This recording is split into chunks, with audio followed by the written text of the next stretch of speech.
channel. So today I have come up with an interesting topic, that is indirect pulp capping. So as you know that is one of the vital pulp therapy. The other one is the direct pulp capping, which I have already discussed in my previous video. So for those viewers who haven't seen my direct pulp capping videos, I have shared its link on my description box so that you can go through it easily later on. Okay, so let's start with the indirect pulp capping.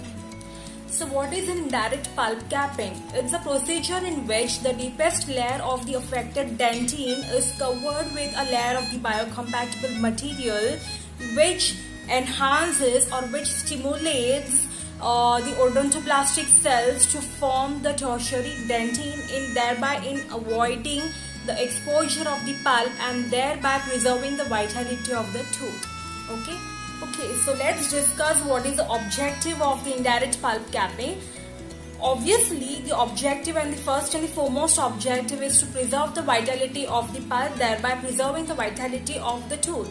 The second one is that the material which we use as an indirect pulp capping agent should stimulate the odontoblastic cells in the formation of the tertiary dentine. Okay. So, what are the indications? Can we use this procedure in all the situations or in all the patients? Absolutely not. There are some ideal situations or the conditions where only we can use this as a treatment option. So, the indications will be no spontaneous pain, there should be no continuous pain or no sudden jerking pain, and there should be no sharp shooting pain on the application of the thermal stimulus.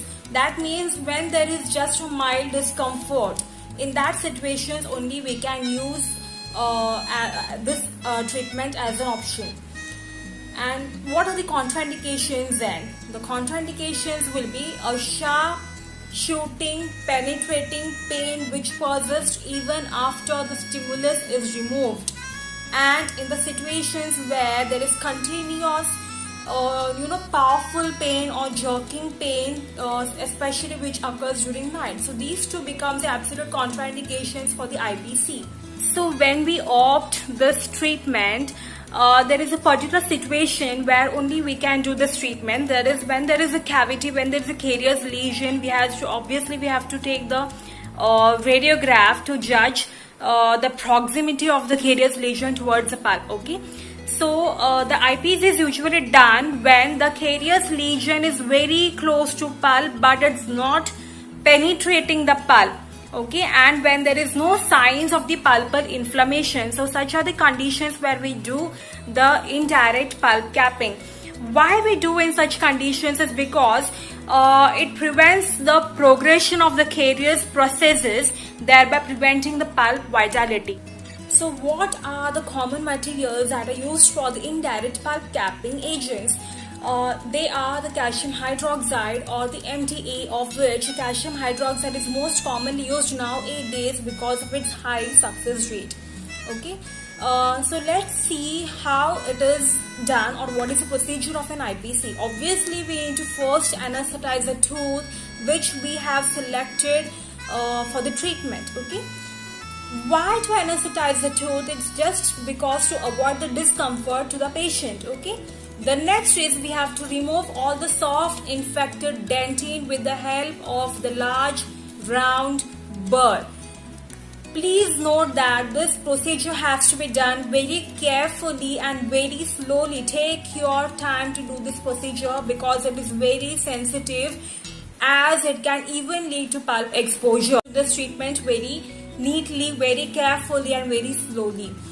After removing all the infected soft dentine, we have to place the calcium hydroxide dressing over the deepest layer of the affected dentine. Now, how will you identify the affected dentine? It's very simple. The color of the affected dentine is somewhat reddish brown in color and it's not that soft. Okay, so that's how you identify the affected dentine. After that, you have to place the zinc oxygenol as the interim restoration. So zinc oxygenol is used as a seal for the cavity preparation. Okay, now we have to ask the patient to wait for 6 to 8 weeks, as this procedure will take, or this this material takes 6 to 8 weeks for it to act perfectly. By this time, all the odontoblastic cells get stimulated and leads to the formation of the tertiary dentin, thereby avoiding the pulpal exposure because there is a formation of the hard tissue barrier. Fine. Now after 6 to 8 weeks, the patient is recalled and we have to remove the entire restoration, that is the zinc oxide eugenol filling and even the calcium hydroxide dressing, and please judge the affected dentin. The affected dentin should now look absolutely dry and flaky. So this is how you identify that it has completely healed and there is a formation of a hard tissue barrier.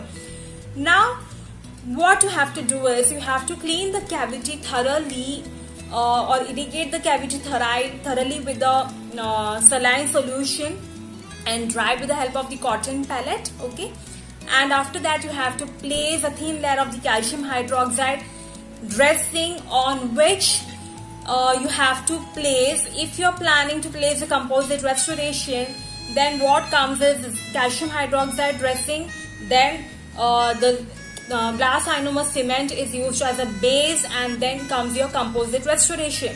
But if you're planning for the amalgam restoration, then place the calcium hydroxide layer first, and then comes a zinc oxide eugenol which is used as a base for the amalgam restoration, and then comes your amalgam restoration. So this is how your entire procedure gets completed. But please note that the permanent restoration should be done only if the patient is totally asymptomatic. If the patient still complains of any pain or jerking type of pain, then you will have to do the root canal. Okay, so only after the confirmation that is the patient is totally asymptomatic, then only proceed with the indirect pulp capping procedure. So you have already come across the word that is a tertiary dentin, right? So tertiary dentin is also called as a reparative dentin, the reactive dentin, the replacement dentin, the defense dentin, and the irritation dentin, as well as the adventitious dentin. Now, as I have already mentioned that there is a formation of a tertiary dentin just above the pulp. Okay. So there are three main types of the dentin formation, that is the globular dentin formation, the cellular fibrillar dentin formation, and the tubular dentin formation. So this is for it additional information. Okay, so this is how the IPC works and this is what the procedure is. Okay, so I hope that you must have understood everything in detail about the IPC. So please do like my videos, please do share my videos if you have really enjoyed it, and also please feel free to give your comments in my comment section. Okay, as it's always a motivation for me to come in front of you with more such amazing videos. So next time I will be coming with more such important topics as well as the question answer sessions for the different prometric examinations. So till then, take care, bye.